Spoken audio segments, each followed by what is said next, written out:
राणेसाहेबांचा धडाका पाहायला मिळतो प्रचार सभेचा, त्याचबरोबर केंद्रीय मंत्री अमित शहा सुद्धा 24 तारखेला या ठिकाणी येतात, काय सांगाल?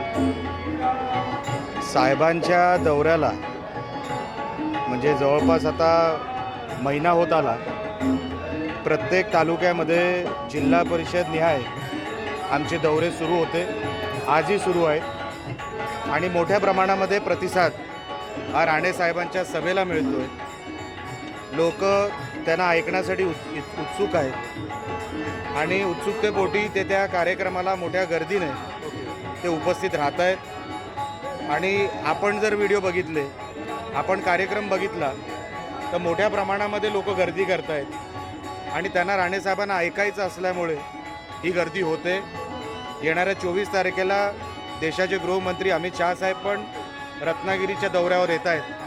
ती सभा पण ना भूतो न भविष्य अशी आम्ही घडून आणणार आणि देशामध्ये फक्त भारतीय जनता पक्ष महायुतीचंच चित्र आहे असं जे काही खरं चित्र आहे ते दाखवण्याचा प्रयत्न आमचा असेल. आणि ते तुम्ही येणाऱ्या 24 तारखेला आणि जेव्हा रिझल्ट लागेल 4 जूनला इथे महायुतीचाच उमेदवार जिंकून येईल अशी परिस्थिती गावागावात आहे. या निमित्ताने मी आपल्याला एवढंच सांगू इच्छितो. उमेदवारी अर्ज भरलेला आहे, हो. शक्तीप्रदर्शन झालं, अजून महायुतीचा उमेदवार नाही, जोरदार शक्ती प्रदर्शन म्हणजे काय? 1200 लोक, 1200 लोकांमध्ये विनायक राऊतांनी फॉर्म भरला आणि त्याच्यामध्ये राष्ट्रवादी काँग्रेस म्हणजे शरद पवार गट, उभाठा आणि काँग्रेस असे मिळून 1200-1300 लोक तिकडे फॉर्म भरायला होते. एक काळ होता शिवसेनेचा की मैदान भरत होते, नंतर ते खळ्यामध्ये मिटिंग घ्यायला लागले. आता फॉर्म भरायला पण त्यांच्याकडे लोक येत नाही आहे. कुठून त्याच्यापेक्षा अर्ध्या गाड्या ह्या मुंबईच्या होत्या. जे काय त्यांनी युनियनमध्ये इतक्या वर्षापासून जे काय झोलझाल केले त्या निमित्ताने ते मुंबईमधून गाड्या मागवल्या, इथून तिथून गाड्या मागवल्या आणि फक्त एका छोट्या हॉलमध्ये 1200 लोकांना घेऊन त्यांनी फॉर्म भरायचा कार्यक्रम आटपला. ह्याच्यावरूनच आपल्याला लक्षात येईल विनायक राऊतांची किंमत आणि उभाटा आणि महाआघाडीची किंमत ही जनतेमध्ये कशी कमी होत गेली आणि आता ती शून्याकडे चालली आहे. एवढं या निमित्ताने कालच्या त्यांच्या त्या फॉर्म भरायच्या त्या कार्यक्रमातून दिसून येतं.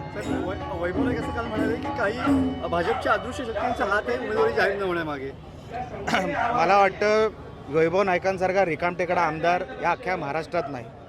मला असं वाटतं तो तुमच्याशी बोलायला एवढा आतुर झाला आहे की तुम्ही त्याला विचारलं नाही तरी तो तुमच्याकडे येऊन त्याची प्रतिक्रिया देऊन जाणार. त्याचं आता कामच उरलेलं नाही.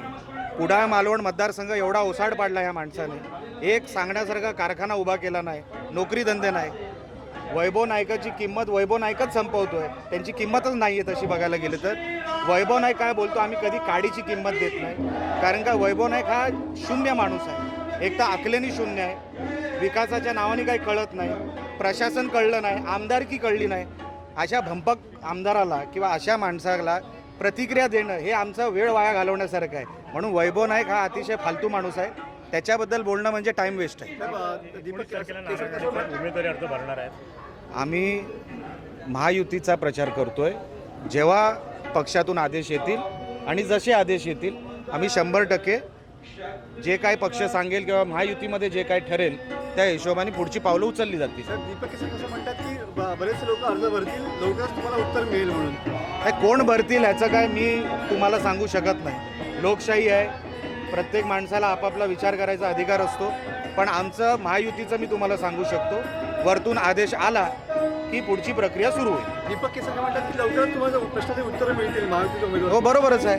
आता लवकरच म्हणजे राहिलेच 2 दिवस, लवकर म्हणजे 48 तासच राहिले. टाइम्स डिजिटलला लाईक करा, सबस्क्राईब करा, शेअर करा आणि बेल आयकॉन दाबायला विसरू नका. पाहत रहा टाइम्स डिजिटल.